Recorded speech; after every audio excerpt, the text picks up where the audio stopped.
The Clone Wars is back today with the first episode of its 7th and final season, The Bad Batch. This is an interesting situation because it's a story that's technically been available online for years, just not in its final form, but it's definitely one I was glad to hear was going to be included in the series' return, and I was also pleasantly surprised to see some new or alternate takes on a handful of scenes. There were still some new moments for me to enjoy.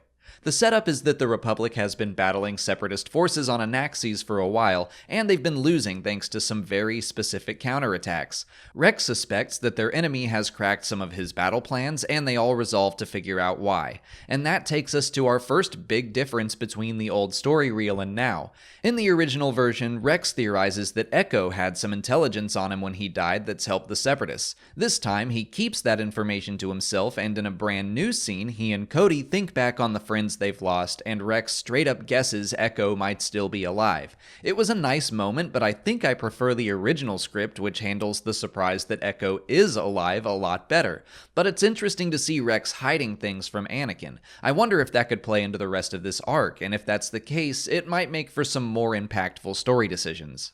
Cody calls in the help of Clone Force 99, also known as the Bad Batch. They're an experimental squad of clones with purposeful mutations that make them stronger, smarter, and so on. They are the illustration of the episode's fortune cookie, which is embrace others for their differences, for that makes you whole. Throughout this episode, we see a lot of conflict between the Bad Batch and the regular clones. Cody is the only one that fully trusts the newcomers, but then he's injured and removed from the fight, so Rex and Jesse have to learn to work with them, and likewise, the Bad Batch comes to respect the clones they at first thought were inferior. It's pretty straightforward. Clone Force 99 is different in an army of identical people, but their differences are strengths, not weaknesses. When those differences are embraced by the team is made whole. Together, they fight their way behind enemy lines to a separatist cyber center where they discover Rex's battle plans are being broadcast from a live signal on Skako Minor by Echo, confirming the earlier suspicion.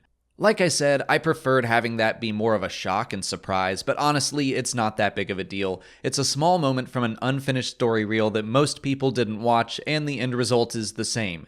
This episode is very action-heavy, which means there isn't as much story for me to talk about, but man, did that action look good.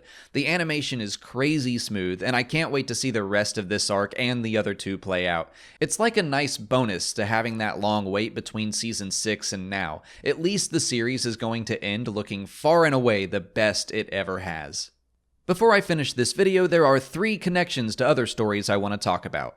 First, and I think most people know this already, but Clone Force 99 is named for the defective clone 99 who died heroically on Kamino. I'll just take any chance I can to mention him because he's a treasure.